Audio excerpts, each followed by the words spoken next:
जय हिंद दोस्तों, आप सभी का बहुत बहुत स्वागत है मेरे यूट्यूब चैनल पे। आज मैं आपको जो हम बीपीएससी का मॉक टेस्ट करवा रहा था उसमें मैंने आपको साइंस और मैथ और रीजनिंग के क्वेश्चंस करा दिए थे और अब जो लेफ्ट क्वेश्चंस हैं उसको हम कंप्लीट करेंगे। तो चलिए क्लास को शुरू करते हैं। Consider the following statement regarding the sedimentary rock. Sedimentary rock के रिगार्डिंग आपको अवसादी चट्टानों के निम्नलिखित कथनों पर विचार करें। ऑप्शन आपके दिए गए हैं। पहला है sedimentary rock are formed at earth surface by the hydrological system. जो अवसादी चट्टानें होती हैं वे पृथ्वी के सतह पर हाइड्रोलॉजिकल सिस्टम द्वारा बनती हैं। तो ये बात एकदम आपका सही है, हाइड्रोलॉजिकल सिस्टम के द्वारा ही सेडिमेंट्री रॉक बनता है। जो फॉर्मेशन होता है सेडिमेंट्री रॉक का वह इन्वॉल्व होता है weathering of pre existing rock, ये भी सही है। सेडिमेंट्री रॉक कंटेन फॉसिल्स, सही है। Sedimentary rock typically occur in layer, ये बात भी आपका सही है। अवसादी चट्टानें जो होती हैं वो आमतौर परतों में ही होती हैं। तो इसका राइट आंसर क्या हो जाएगा आपका ऑप्शन, मतलब चारों सही हैं तो यहाँ पे आप देख लीजिएगा ऑप्शन डी हो जाएगा। ठीक है, ज़्यादा एक्सप्लेन नहीं कर रहा मैं क्योंकि वीडियो बहुत बड़ा हो जाता है, मैं अभी नहीं चाहता कि आपके टाइम वेस्ट हो।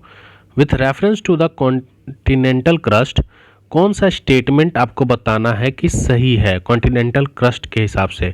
दे are often refer to a cell और their outer covering consist of sedimentary material. तो बताइए इनमें से कौन सा आंसर आपका होगा। पहला तो they are often referred as a cell, ये बात एकदम सही है। इसका मतलब होता है SI का मतलब हो गया आपका सिलिकेट और AL का मतलब हो गया आपका एल्यूमिनियम। ठीक है, तो ये हो गया सेल। ठीक है, सिलिकेट एंड एल्यूमिनियम। और दूसरी चीज़ कि जो इसका आउटर कवरिंग होता है वो आपका सेडिमेंट्री मटेरियल से बना होता है, तो ऑप्शन बोथ। ठीक है, ज्योग्राफी के क्वेश्चंस हैं, अगर ज्योग्राफी आपने अच्छे से पढ़ी है तो ये चीज़ें आपको ईजी लगेंगी।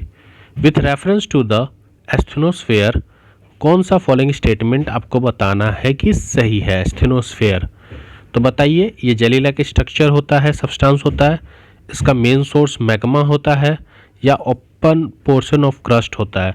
तो अगर आपने एस्थेनोस्फेयर पढ़ा होगा तो बताइए जहाँ पे एयर लाइक फॉर्म्स होता है वो क्या होगा और इसका राइट आंसर क्या होगा ये भी बताइएगा मुझे। तो सबसे पहला it is a jelly like substance and semi solid. हाँ, ये जेली लाइक सब्सटेंस होता है और सेमी सॉलिड होता है, या फिर इसका जो फॉर्मेशन होता है ना वो थोड़ा प्लास्टिक टाइप का होता है, प्लास्टिक टाइप का। ठीक है, it is the main sources of magma, yes it is correct, main sources of magma. और it lie upper portion of the crust, ना अपर पोर्शन ऑफ क्रस्ट नहीं होता, ये आपका गलत है, ये अपर पोर्शन ऑफ मेंटल होता है। ठीक है, तो ये अपर पोर्शन ऑफ मेंटल होता है, तो यहाँ पे ऑप्शन सी हो जाएगा 1 और 2 ओनली करेक्ट। अब मैच द फॉलोइंग है, थोड़ा सा इसको मैं ये कर देता हूँ जिससे आपको चीज़ें दिखें। बताइए यहाँ पर आपके स्ट्रक्चर्स दिए हैं अर्थ के, अगर आपने अर्थ के स्ट्रक्चर पढ़ा होगा, crust, mental, core, inner core, outer core, तो आप ये क्वेश्चन को अच्छे से कर सकते हैं। तो लेमन डिस्कनेक्टिविटी, मोहो डिस्कनेक्टिविटी, गुटेनबर्ग्स, तो बताइए इसका क्या क्या आंसर होगा। तो जो आपका लेमन होता है, लेमन ये आपका होता है आउटर कोर और इनर कोर के बीच में। तो आउटर कोर और इनर कोर के बीच में हमारा ये हो गया। ठीक, दूसरा हो गया मोहो, तो मोहो आपका होता है अर्थ और मोह आपका हो गया ये रहा। ठीक है, मोह क्रस्ट और मेंटल के बीच में, और जो गुटेनबर्ग हो गया ये मेंटल और कोर के बीच में होता है। ठीक है, ऐसे याद रखिएगा। तो ऐसे हो, देखिए ये आपका क्रस्ट है, ये आपका मेंटल है, ये आउटर कोर है और ये आपका इनर कोर है।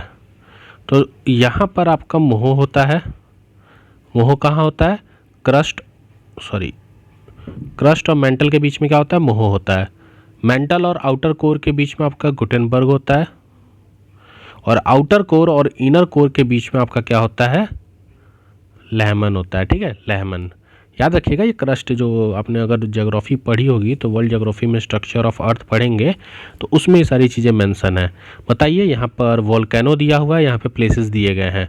तो माउंट एटाना, माउंट एयरबेस या फिर बैरन आइलैंड, ये कहाँ के हैं, कौन सा स्थान है? अगर आपको पता है तो जल्दी से बता दीजिए, अन्यथा मैं आपको आंसर बता दूंगा।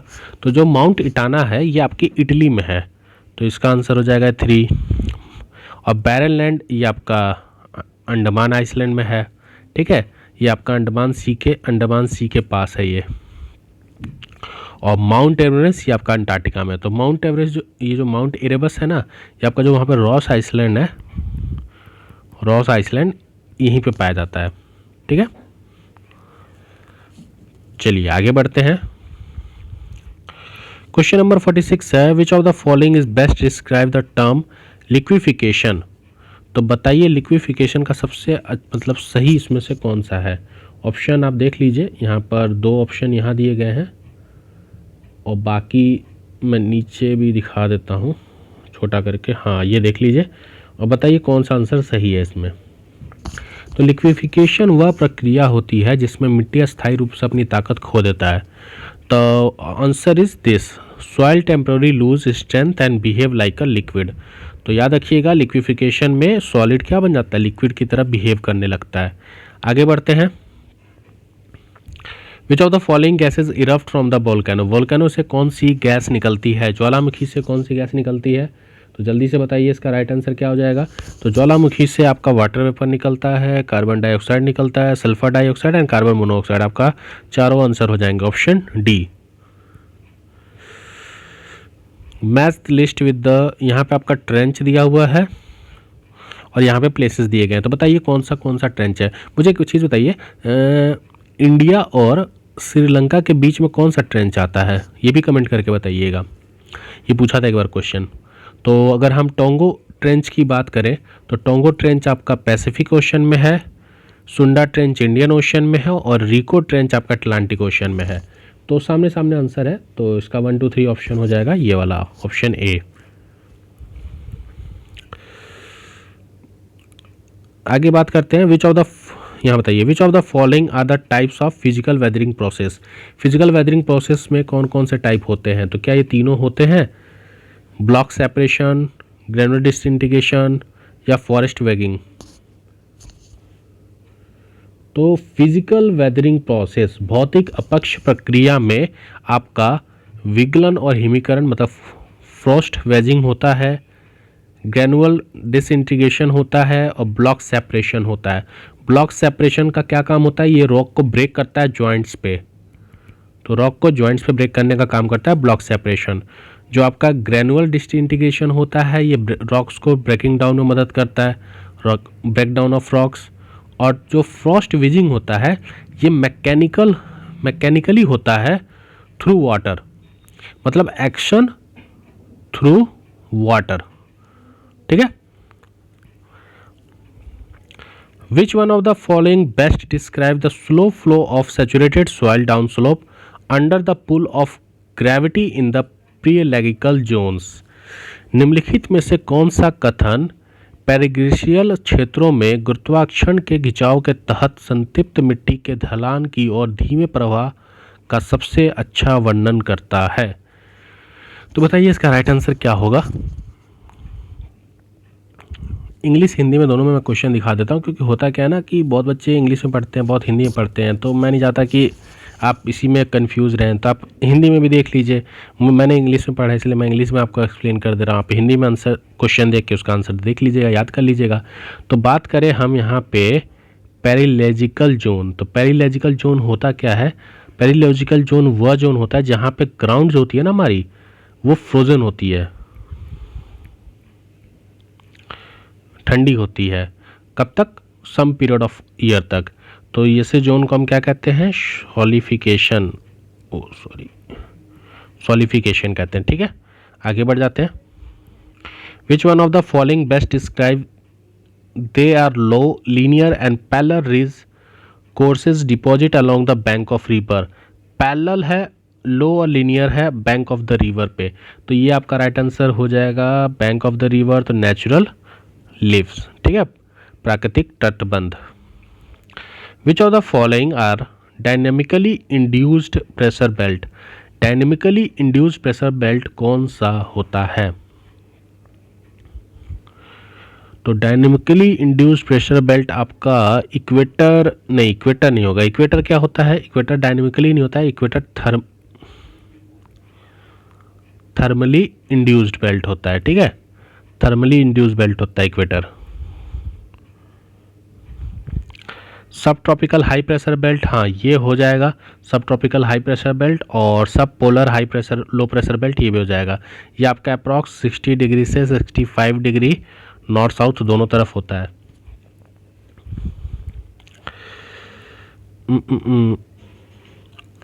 कंसिडर द फॉलोइंग स्टेटमेंट, आपको बताना है इनमें से कौन सा स्टेटमेंट सही है। ठीक है, तो बताइए इनमें से कौन सा स्टेटमेंट सही है। तो एक एक करके हम देखते हैं।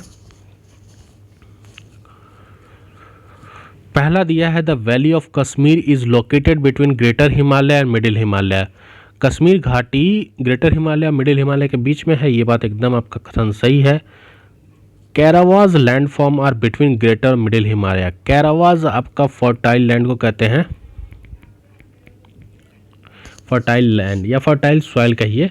तो वह सॉइल जो आपका लैंड मतलब ग्रेटर मिडिल हिमालय के बीच में फॉर्म होती है तो उसको हम कैरवास कहते हैं। तो ये भी आपका कथन सही है। Duns are the fertile plains between Shivalik range and middle Himalaya. सबसे एंड आपका शिवालिक होता है, फिर lower Himalaya, middle Himalaya, greater Himalaya और ये आपका तिब्बत वाला क्षेत्र।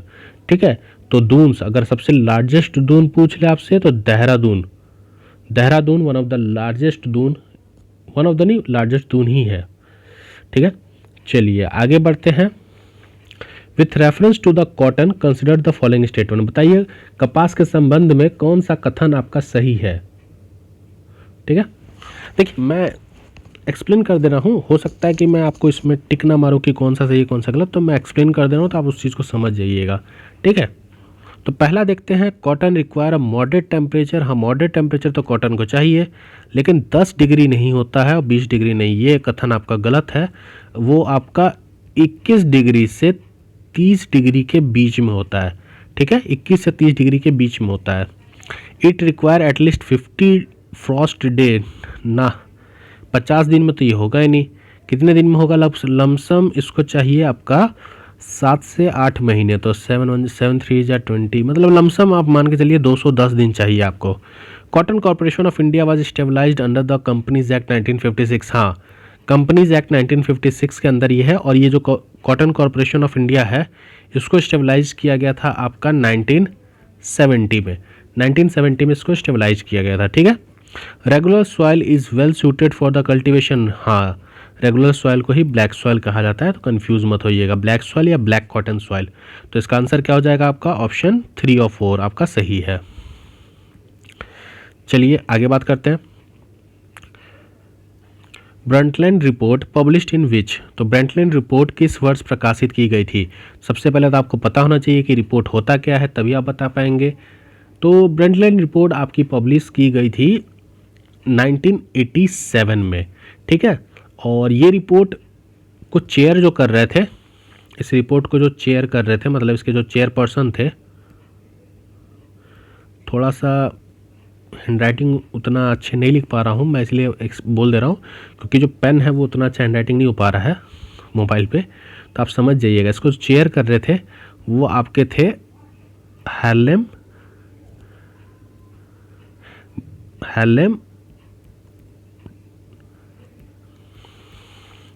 ब्रेटलैंड। ठीक है, हरमन ब्रेटलैंड। ये कौन थे? ये पीएम है, प्राइम मिनिस्टर थे किसके?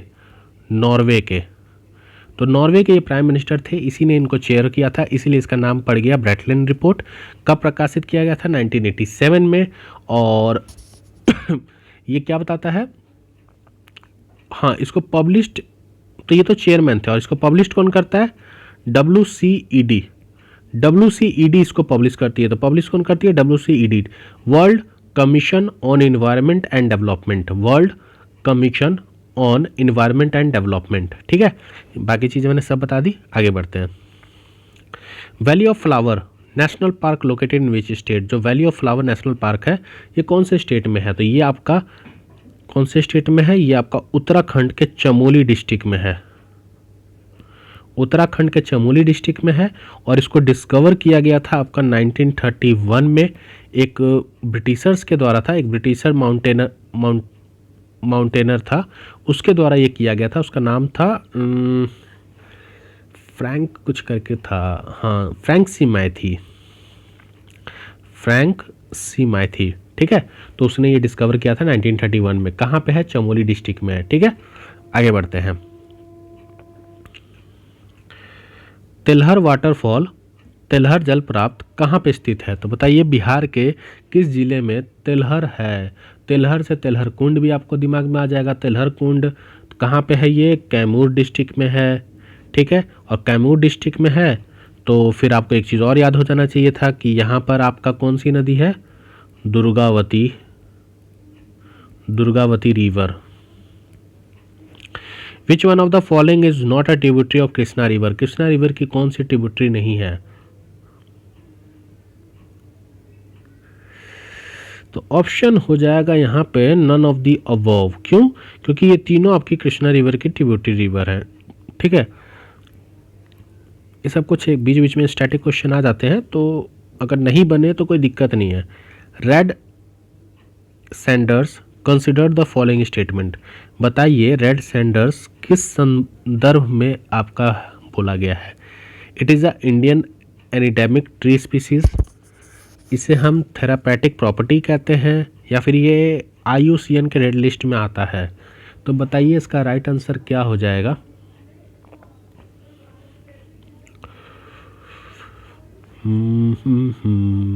यह एक भारतीय इंडियन एंडेमिक ट्रीज स्पीसीज है, ये बात एकदम सही है। अगर कोई पूछ दे कि ये भारत में किस क्षेत्र में पाया जाता है, तो ये आपका साउदर्न ईस्टर्न घाट, साउदर्न ईस्टर्न घाट पे आंध्र प्रदेश में ये जो ट्रीज़ हैं ये पाई जाती हैं, ठीक है। और ये it is known for therapeutic, मतलब चिकित्सा प्रॉपर्टी के लिए बहुत सुटेबल है। और इसका इकोनॉमिकल वैल्यू भी बहुत ज़्यादा है, इसकी इकोनॉमिक वैल्यू भी बहुत ज़्यादा है, इसीलिए लोग इसको खूब धनन मतलब खूब पेड़ों को काटते हैं, और जिसके चलते ये इंडेंजर्ड इस कैटेगरी में आ गया है। तो इसका राइट आंसर आपका चारों मतलब सब हो जाएगा। अब बात करते हैं which of the following national park situated in Andaman and Nicobar. अब आपको अंडमान एंड निकोबार के नेशनल पार्क के बारे में पता है तो आप ये क्वेश्चन कर सकते हैं, अदरवाइज नहीं कर पाएंगे। तो इसमें आपका राइट आंसर मैं बता देता हूँ, पांचों है, याद कर लीजिएगा, पांचों है, ठीक है। गैलिथिया नेशनल पार्क ये आपका निकोबार में है, Mahatma Gandhi marine national park ये आपका अंडमान में है, माउंट हैरियट नेशनल पार्क जो है ये आपका वहाँ का थर्ड हाईएस्ट पीक है, थर्ड हाईएस्ट पीक है। रानी झांसी मैरीन नेशनल पार्क ये मैंग्रोव्स के लिए बहुत फेमस है, यहाँ पे मैंग्रोव्स है। और आपका जो लास्ट है सैडल पीक राष्ट्रीय पार्क, सैडल पीक राष्ट्रीय पार्क ये आपका नॉर्थ अंडमान में है, ठीक है। तो पांचों हैं, याद कर लीजिएगा। Which of the following correctly represent national income. अभी हमने ज्योग्राफी कंप्लीट कर लिया, अब हम इकोनॉमिक्स पे आ गए हैं। नेशनल इनकम से क्वेश्चन पूछा है कि बताइए नेशनल इनकम का कौन सा सही रिप्रेजेंटेशन है। तो आपको समय दे रहा हूँ, आप बताइए कि नेशनल इनकम का कौन सा सही रिप्रेजेंटेशन है। नेशनल इनकम हम किसे कहते हैं? तो नेशनल इनकम हम कहते हैं GNP एट मार्केट प्राइस। जब GNP एट मार्केट प्राइस से हम डेप्रिसिएशन को माइनस करके इनडायरेक्ट टैक्स को प्लस करके और सब्सिडी प्लस कर दें तो वो हमारा नेशनल इनकम हो जाता है। तो gross national product at market price minus depreciation ना gross national product market price minus depreciation plus net factor income from abroad, gross national product at market price minus net factor ना, ये भी नहीं होगा। Gross national product at market price minus depreciation and indirect tax minus depreciation and indirect tax and plus subsidy minus, हाँ plus subsidy, ये आपका answer हो जाएगा, ठीक है। Who was the chairman of the National Income Committee appointed by the Government of India in 1949? 1949 में जो आपकी भारत सरकार द्वारा गठित राष्ट्रीय आय कमेटी थी उसके अध्यक्ष कौन थे? तो उसके अध्यक्ष हमारे थे CR Rao, PC Mahalanobis, VK Rao, KN राज। राइट आंसर हो जाएगा आपके महालनोबिस। ठीक है, इन्होंने रिपोर्ट प्रिपेयर करके 1951 में अपनी रिपोर्ट को सबमिट किया था। विच one of the following is not included in the revenue account of union budget? बताइए इनमें से कौन सा रेवेन्यू अकाउंट में, यूनियन बजट के रेवेन्यू अकाउंट में नहीं आता है? तो रेवेन्यू अकाउंट की बात करें तो टैक्स रिसिप्ट आएगा आपका, इंटरेस्ट रिसिप्ट आएगा, प्रॉफिट एंड डिविडेंड गवर्नमेंट की आती है, स्मॉल सेविंग्स नहीं आती। स्मॉल सेविंग्स जो है वो आपका गवर्नमेंट के जो बजटीय खाता होता है उसमें नहीं आता है। अच्छा, 5 ईयर प्लान्स पे क्वेश्चन है, तो थोड़ा सा मैं इसको जूम कर देता हूँ, आप देख लीजिए। 5 ईयर प्लान्स के क्वेश्चन है, हाँ आपको दिख रहा होगा।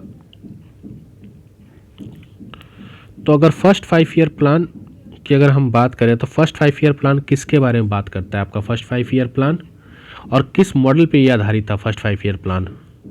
तो फर्स्ट 5 ईयर प्लान, चलिए एक एक करके मैं ऐसे यहाँ देख लीजिए। जो फर्स्ट 5 ईयर प्लान है ये आपका कम्युनिटी डेवलपमेंट पर आधारित था। यहाँ पे हमने एग्रीकल्चर पे फोकस किया था। दूसरी चीज़ किस मॉडल पे था? तो ये आपका हैरोल्ड डोमर मॉडल पे आया था। कब आया था? 1951 में। ठीक है, तो याद रखिएगा। सेकंड 5 ईयर प्लान की बात करें तो रैपिड इंडस्ट्रियलाइजेशन की बात करता है सेकंड 5 ईयर प्लान, और 1956 में इंडस्ट्रियलाइजेशन पॉलिसी लाई गई थी जिसमें इंडस्ट्री को डेवलप करने पे ध्यान दिया गया था। भिलाई, राउरकेला, ये सब चीज़ें याद कीजिए। थर्ड 5 ईयर प्लान की अगर हम बात करें, एक सेकंड थोड़ा सा, हाँ थर्ड 5 ईयर की अगर हम प्लान की बात करें तो थर्ड 5 ईयर प्लान किसकी बात करता है? तो ये आपका basic industry, expansion of basic industry की बात करता है। फोर्थ 5 ईयर प्लान आपका बात करता है सेल्फ रिलायंस की, self reliance and growth with stability की बात करता है। और यहीं पर फोर्थ 5 ईयर प्लान में ही आपका MNP स्टार्ट हुआ था और स्टैंडर्ड ऑफ पीपल को यहाँ पे ध्यान दिया गया था। लिविंग स्टैंडर्ड ऑफ पीपल को बढ़ाने की बात की गई थी, लिविंग स्टैंडर्ड की। ठीक है, फिफ्थ 5 ईयर प्लान जो है वो मिनिमम नीड्स प्राइस, एक सेकंड मैंने शायद थोड़ा गलत बोल दिया, 1 मिनट रुक जाइए। थर्ड 5 ईयर प्लान आपका एक्सपेंशन ऑफ बेसिक इंडस्ट्री, ये एकदम सही है। फोर्थ 5 ईयर जो प्लान है वो आपका बात करता है self reliance and growth with stability. Fourth 5 year plan जो है ये ग्रोथ की बात कर रहा था। तो यहाँ पे गरीबी हटाओ का नारा दिया गया था। उस टाइम पे हमारे देश की PM कौन थी? इंदिरा गांधी जी। ठीक है, गरीबी हटाओ। फिफ्थ 5 ईयर प्लान आपका MNP की बात करता है। तो फिफ्थ 5 ईयर प्लान किसकी बात करता है? MNP की बात करता है। ठीक है, चलिए removal of property fourth 5 year plan, confuse मत होइएगा।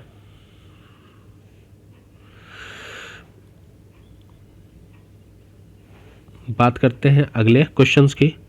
With reference to the Indian economy consider the following, which of the above is component of monetary policy? अच्छा, मॉनेटरी पॉलिसी का कौन सा कंपोनेंट है?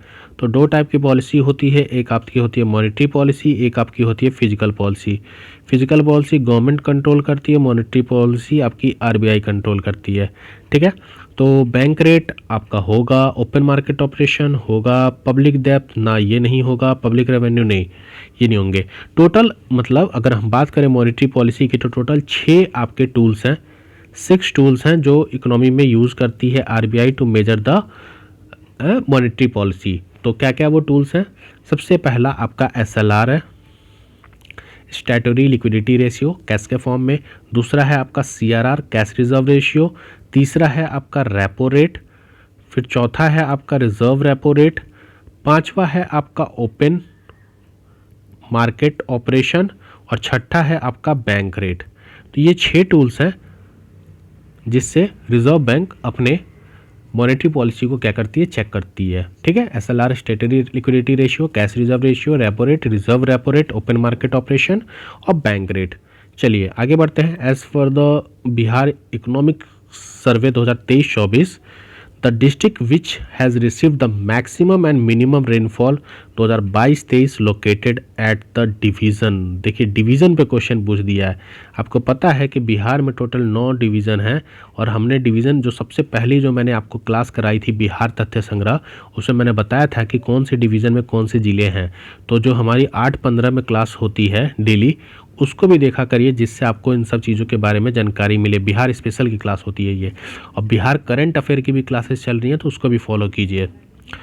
तो बताइए कि बिहार में सबसे कम बारिश आपका किस ज़िले में हुआ था? तो सबसे कम बारिश बिहार में आपका हुआ था कहाँ पे? किशनगंज में। किशनगंज में आपका सबसे ज़्यादा बारिश हुआ था, highest.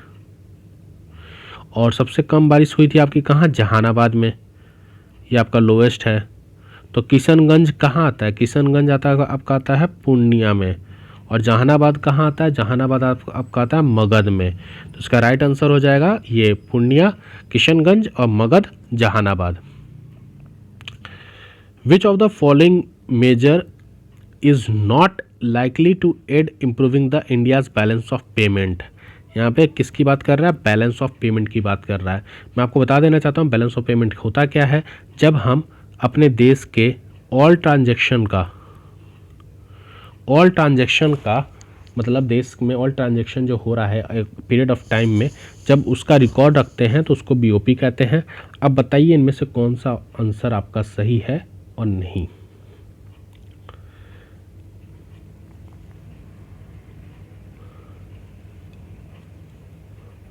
Promotion of imports question आपका पूछा था कि, अच्छा एक सेकेंड, मैंने क्वेश्चन क्या पूछा है? अच्छा नॉट पूछा है, कौन से इसमें से नहीं है। ठीक है, तो प्रमोशन ऑफ इंपोर्ट सब्सिडी ये तो होगा। डेवलपमेंट ऑफ डिवैल्यूएशन ऑफ रुपये का अनुमूलन कम करना, ये भी होता है। Imposition of higher tariff on import, higher tariff of import मतलब आ रहा है, तो हाँ ये बात भी सही है।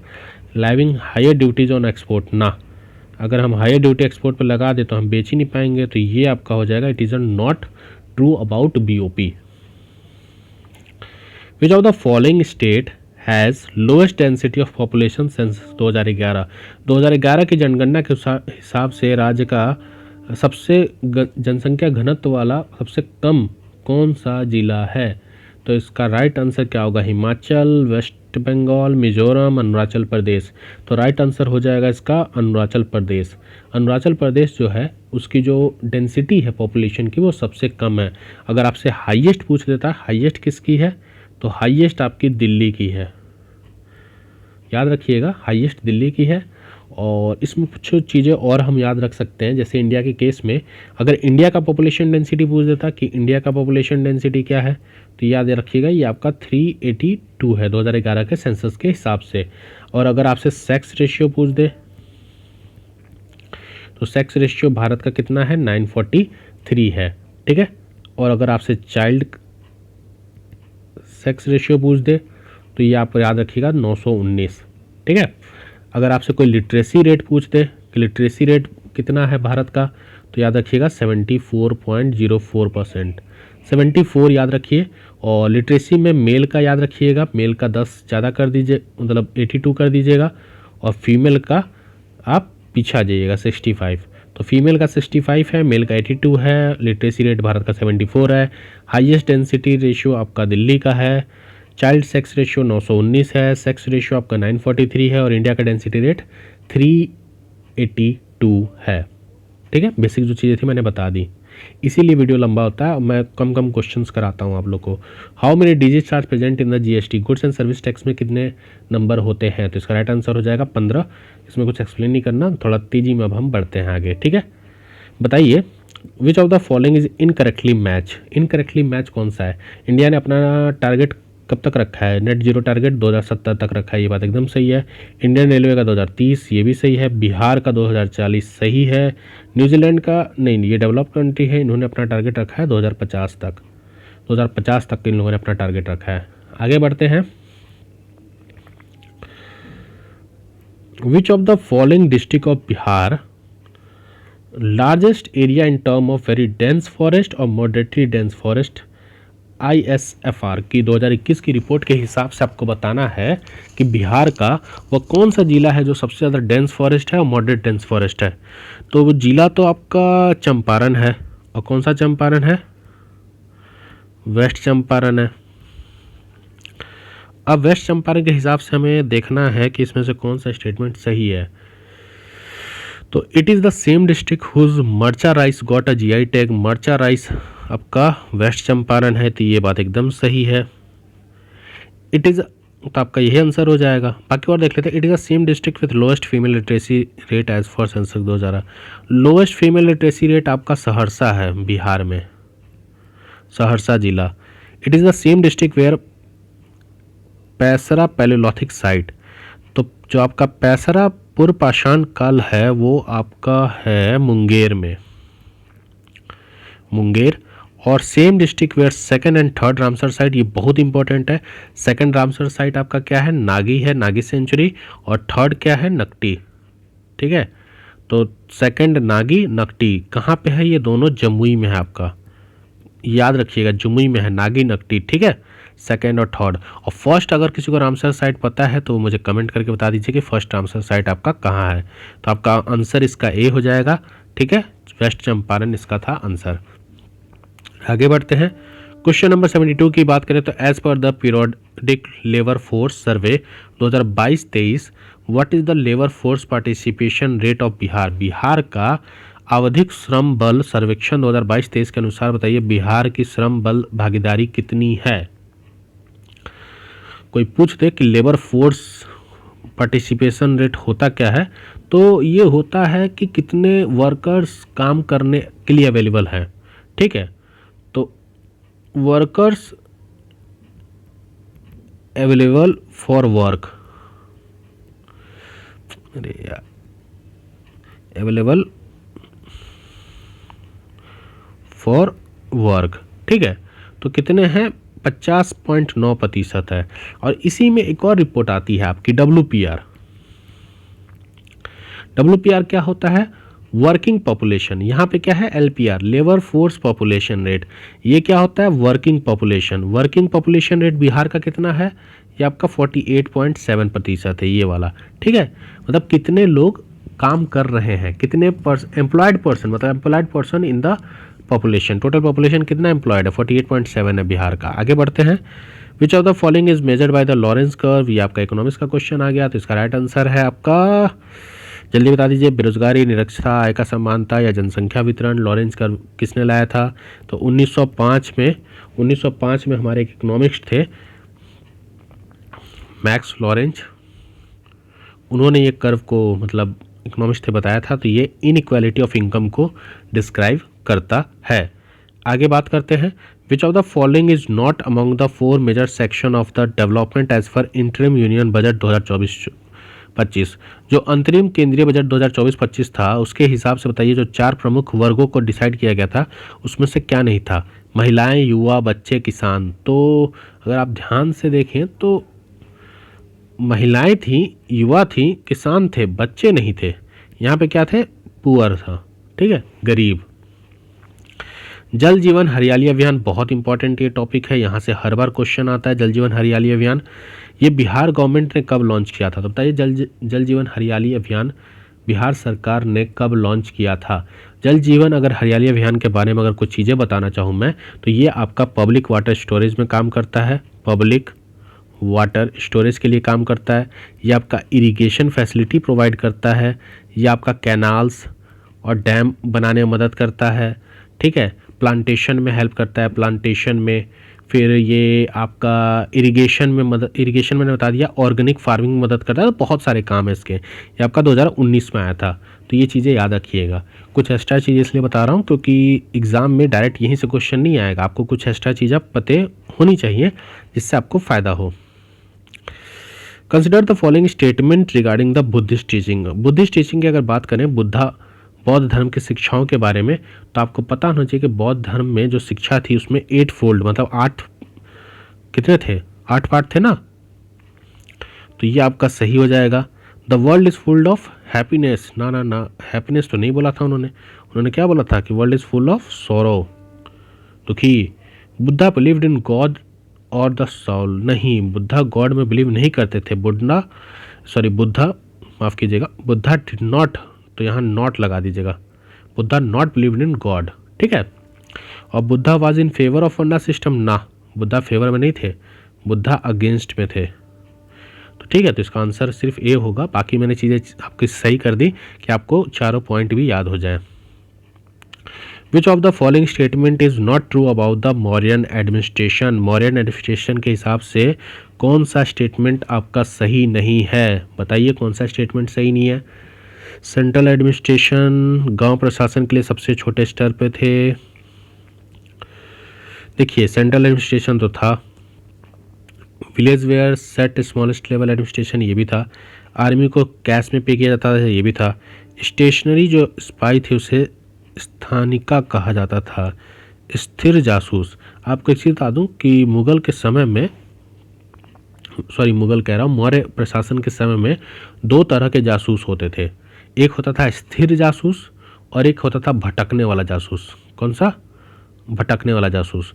तो स्थिर जासूस जो होता था ना उसको संचारी कहते थे, सॉरी स्थिर को नहीं, स्थिर जो था उसको हम, स्थिर को हम कहते थे संस्थान, ठीक है, और जो भटकने वाला था उसको कहते थे सांची, तो याद रखिएगा। तो यहाँ कौन सा पूछा है? स्टेशनरी स्पेस, तो ये क्या हो जाएगा? संस्थान, SANSTHAN, ठीक है। और जो भटकने वाला था उसे हम संचारी कहते थे, SANCHARI। और ये क्या है? संथिका, तो ये आपका टैक्स कलेक्टर था, टैक्स कलेक्टर, ठीक है। आगे बढ़ते हैं। Read the following match of inscription और किंग, राजाओं और निम्नलिखित मिलान, शिलालेख का मिलान करें। इलाहाबाद पिलर इंस्क्रिप्शन बताना कौन सा करेक्ट है, करेक्ट बताना है तो जल्दी बता दीजिए कौन सा आंसर सही है। इलाहाबाद पिलर इंस्क्रिप्शन समुद्रगुप्ता, हाँ ये लिखा था। जूनागढ़ इंस्क्रिप्शन किसने? रुदामन लिखा था, हाँ ये भी सही है। मस्के इंस्क्रिप्शन अशोका, ये भी सही है। बिलसाद इंस्क्रिप्शन स्कंदगुप्ता, नहीं, बिलसाद इंस्क्रिप्शन जो है आपका, ये आपका लिखा था, स्कंदगुप्त ने नहीं लिखा था, ये कुमारगुप्त ने लिखा था, कुमारगुप्त ने लिखा था, ठीक है। और ये ओल्डेस्ट है, ओल्डेस्ट इंस्क्रिप्शन है उस रीजन का, ऑफ हिज रीजन, मतलब उस समय का, ऐसे वन ऑफ द ओल्डेस्ट नहीं है, मतलब कुमार जो गुप्त वंश है उस समय का सबसे पुराना है, ये ओल्डेस्ट है बिलसाद इंस्क्रिप्शन, ठीक है। आगे बढ़ते हैं। Which of the following author belong to the Gupta period, कौन सा ऑथर इसमें गुप्ता पीरियड से बिलोंग करता है? धनवंतरी, वरुरुचि, वराही मिहिर, बताइए कौन सा सही होगा। तो इसका राइट आंसर धनवंतरी तो थे। धनवंतरी को क्या कहा जाता था पता है आपको? Father of Ayurveda, father of Ayurveda कहा जाता था इनको। और अगर हम बात करें वर ऋषि की, तो वर ऋषि भी थे, वराहिमिर, मतलब इसका राइट आंसर हो जाएगा आपका ये, मोर देन वन ऑफ, क्योंकि तीनों थे, ठीक है। और इसके बारे में अगर आपसे कुछ पूछ दे, जैसे वरा रुचि के बारे में अगर आपसे पूछ दे कि वरा रुचि की कोई पुस्तक या कुछ नाम है, तो प्राकृत प्रकाश, प्राकृत प्रकाश इन्होंने मतलब लिखा था, ठीक है। और वराहिमिर के बारे में बात कर ले तो इन्होंने बृहद संहिता और पंच सिद्धांता लिखा था। Incorrect statement regarding the Buddhist council, तो बौद्ध परिषदों के द्वारा बताइए कौन सा कथन आपका गलत है। तो बताइए कि Abhidhamma Pitaka was composed during the third council, तो ये बात एकदम सही है, अभिधामा थर्ड काउंसिल में आपका किया गया था। दूसरा है कि सवा कमी president over the second council of protons of the king काल अशोका, तो तीसरा वाला तो आपका अशोका ने किया था, दूसरा काल अशोका, ये भी आपका सही है।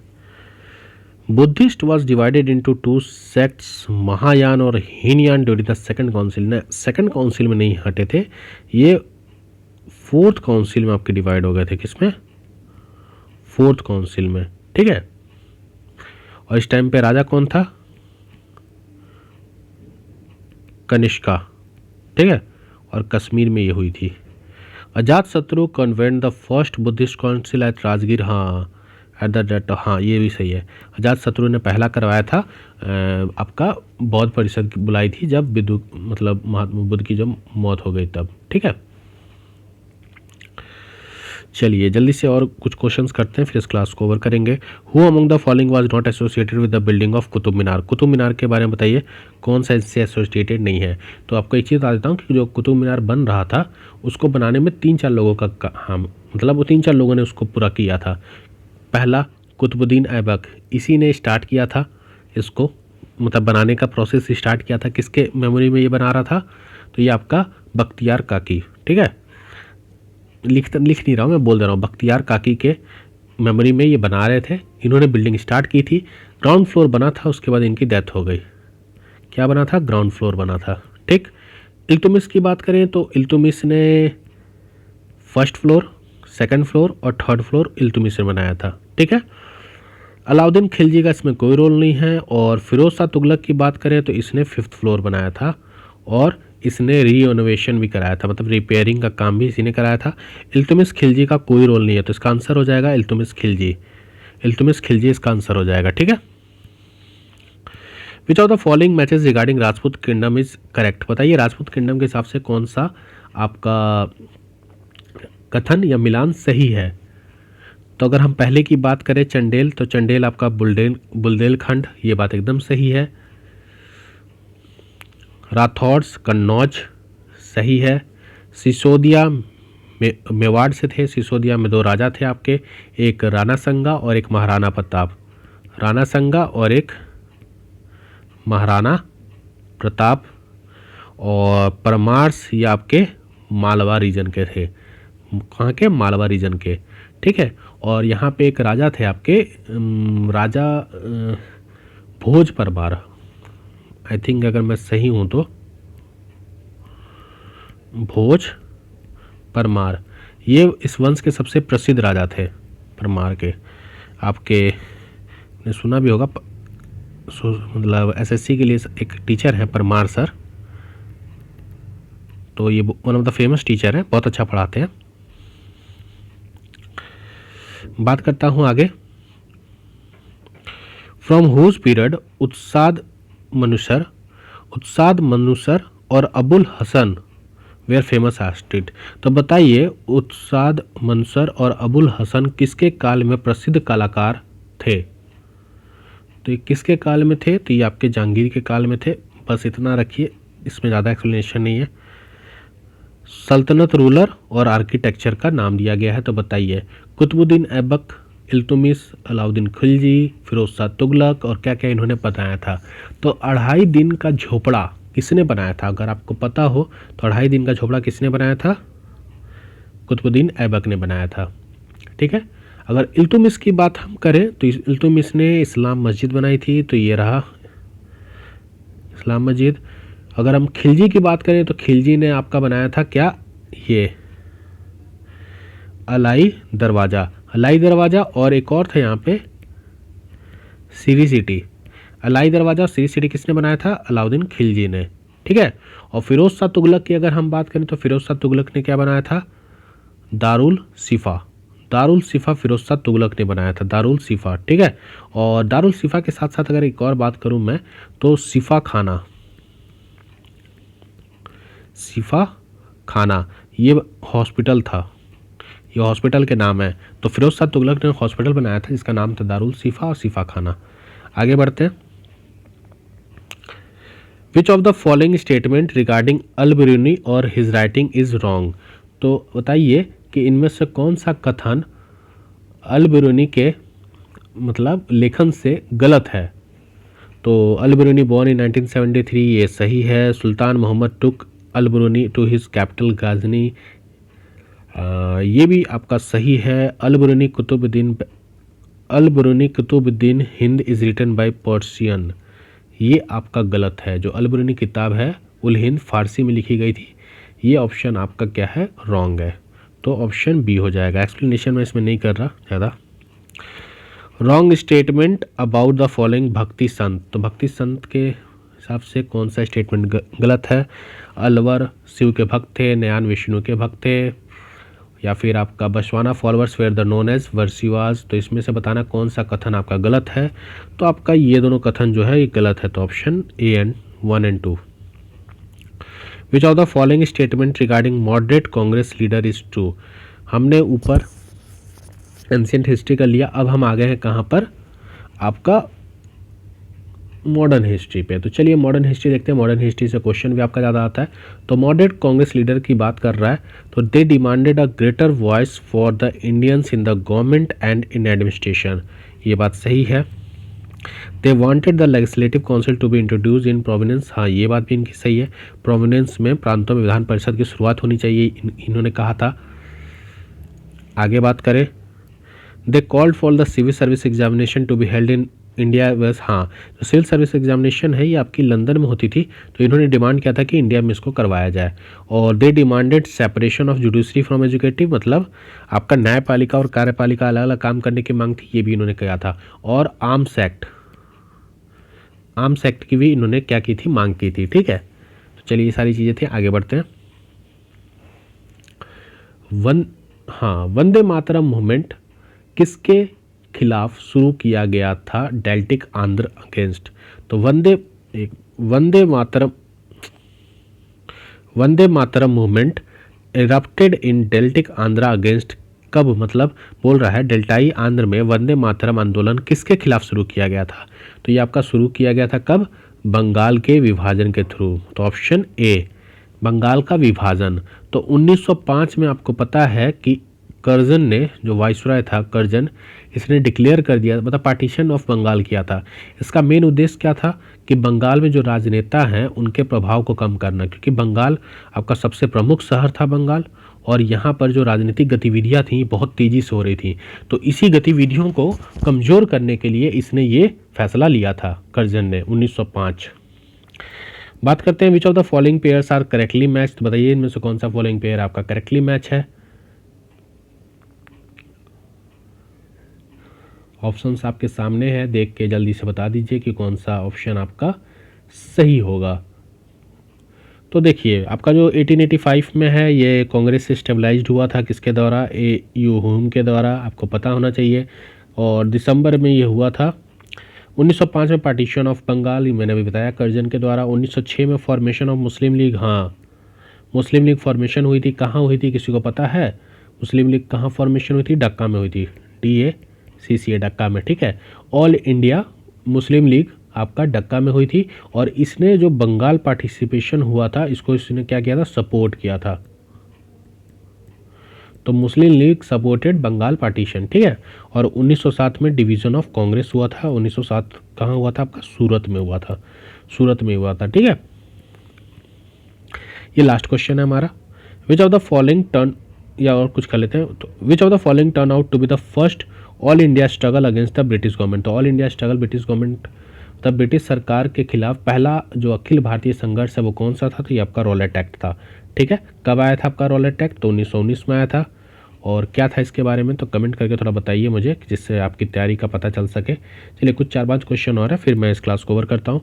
Which of the following was the leader of the खिलाफत एगिएशन। खिलाफत एगिएशन जो हुआ था, खिलाफत मूवमेंट, उस टाइम पे लीडर कौन थे? तो there are 2 brothers, Muslim brothers, one is Mohammad Ali and Shaukat Ali. ठीक है, option C. Which of the following pairs regarding the Congress session and its president is correct. आपको बताना है कि कांग्रेस अधिवेशन और उसके अध्यक्ष के संबंध में कौन सा कथन आपका सही है। तो चलिए एक एक करके देखते हैं। 1905 की अगर हम बात करें तो बनारस गोपाल कृष्ण गोखले, ये आपका सही है। 1907 सूरत रास बिहारी घोष, ये भी आपका सही है। अभी 1907 मैंने बताया था कि रास बिहारी घोष थे अध्यक्ष, जब कांग्रेस में बंटवारा हो गया था मॉडरेट और एक्सट्रीमिस्ट के बीच में। 1912 बात करें तो बांकीपुर, ये याद रखिएगा, अंबिका चरण मजूदर, नहीं अंबिका जी तो यहाँ नहीं थी। यहाँ पे आपके कौन थे? RN मुधोलकर। ठीक है, RN ये देखिए, ये जो थे ना, ये यहाँ थे, RN मुधोलकर। और ये याद रखिएगा, ये पहला बिहार का है, फर्स्ट इन बिहार। क्वेश्चन पूछ देगा आपसे कि आईएनसी कांग्रेस का पहला सेशन बिहार में कहाँ हुआ था, तो याद रखिएगा बांकीपुर 1912। और अध्यक्ष कौन थे, तो ये आपके RN मुदोलकर थे। 1916 आपका लखनऊ में हुआ था, लेकिन 1916 कौन कर रहा था, एक मिनट रुक जाइए। 1916 की अगर हम बात करें तो 1916 लखनऊ और उसको अंबिका जी कर रही थी। तो लखनऊ में अंबिका जी कर रही थी और बांकापुर में RN मुदोलकर कर रहे थे। बाकी आपका कथन 2 सही है और बाकी 2 को मैंने सही कर दिया, तो देख लीजिएगा। Which of the following paper was were published in English at the end of 19th century.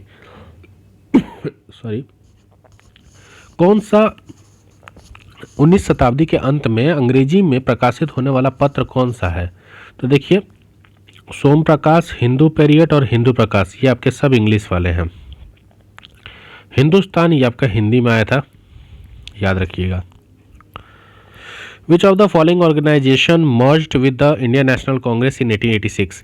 1885 में आईएनसी का गठन होता है हुम के द्वारा, और 1886 में इसमें कौन सी मतलब संस्था है जो मिल जाती है, तो ये आपकी है इंडियन एसोसिएशन। इंडियन एसोसिएशन इसमें मिल जाती है, ठीक है। The demand of Swaraj was first mention by, जो डिमांड ऑफ स्वराज था वो सबसे पहले किसके द्वारा मेंशन किया गया था, तो ये आपका मेंशन किया गया था गांधी जी, लोकमान्य तिलक, नारोजी, ये आपका गोखले जी के द्वारा किया गया था। कब किया गया था याद है आपको, 1905 में। कहाँ पर, बनारस में। 1905 बनारस में गोखले जी ने स्वराज की सबसे पहले बात कही थी, और उसके बाद फिर कांग्रेस ने दादा भाई नौरोजी को 1906 में कलकत्ता में 1906 कलकत्ता में इन्होंने स्वराज की बात की थी। तो सबसे पहले गोखले जी ने, ठीक है। Who describe British rule as an ever lasting and everyday increasing foreign invention. ब्रिटिश शासन को एक चिरस्थायी और हर दिन बढ़ता विदेशी आक्रमण किसने बताया था, तो ये आपका दादा भाई नौरोजी ने बताया था। दादा भाई नौरोजी 1906 स्वराज की डिमांड, और उन्होंने कहा था कि ब्रिटिश शासन जो है वो हर दिन बढ़ती आक्रमण है, मतलब ये हर दिन बढ़ते ही जाएगी। चलिए आगे बढ़ते हैं। 97 question, who great ambitions was assist to Congress to a peaceful dismiss. किसने सबसे बड़ी महत्वाकांक्षा कांग्रेस को शांतिपूर्ण तरीके से ख़त्म करने में मदद करना था, तो कौन था ये, तो ये आपका कर्जन था। Which of the following statement regarding extremist in Congress, तो बताना है इनमें से कौन सा स्टेटमेंट रॉन्ग है। मैंने आपको बताया था 1907 में सूरत सेशन था जब कांग्रेस में बंटवारा हो गया था, तो बताइए कौन सा कथन इसमें सही है। पहला बोल रहा है कि लाला लाजपत राय वॉज, एक मिनट, हाँ, Lala Lajpat Rai quarrelled with the reforms over the age of consent bill in 1891। 1891 में लाला लाजपत राय ने एज ऑफ कंसेंट बिल को लेकर सुधारकों से झगड़ा किया था, तो ये बात एकदम गलत है। तिलक इंट्रोड्यूस गणपति फेस्टिवल इन 1895। बाल गंगाधर तिलक ने तो गणपति फेस्टिवल किया था, लेकिन ये 1893 में किया था, तो ये आपका गलत हो जाएगा, ठीक है। बाकी Aurobindo published new lamp old in the Hind Prakash between 1893 और 1894, ये बात सही है। न्यू लैम्प, हाँ, ये आपका ऑप्शन सही हो जाएगा। अरबिंदो ने 1893 और 1894 के बीच में इंद्र प्रकाश में न्यू लैम्प्स फॉर ओल्ड प्रकाशित किया था, तो ऑप्शन 3 सिर्फ आपका सही हो जाएगा। चलिए 98 हो गया। 2 क्वेश्चन मैं आपको होमवर्क के लिए रखता हूँ। पहला 99 कि हु ऑफ द फॉलोइंग पाला dynasty ruler the Shailendra king of Java sent his ambassador. यहाँ बोला है कि पाल वंश शासकों में से जावा के शैलेंद्र राज बालपुत्र देव ने अपना राजदूत किसके पास भेजा था, तो बताइए। और लास्ट क्वेश्चन है आपका कि पेयर द करेक्टली मैच। तो ये 2 क्वेश्चन का आंसर आप मुझे कमेंट में दे दीजिएगा। बाकी एक वीडियो और आएगी जिसमें आपका पूरा ये सैम्पल पेपर ख़त्म हो जाएगा। अगर आपको ये वीडियो अच्छा लगा, अगर आपने अभी तक इस वीडियो को इतने एंड तक देखा है, तो चैनल को सब्सक्राइब कीजिए, लाइक कीजिए और कमेंट करके बताइए कि आपको वीडियो में और क्या इंप्रूवमेंट चाहिए, जिससे मैं और सारे इंप्रूवमेंट कर सकूँ और आपको बेस्ट वीडियो प्रोवाइड कर सकूँ। ठीक है, मिलते हैं अपने नए वीडियो में। जय हिंद।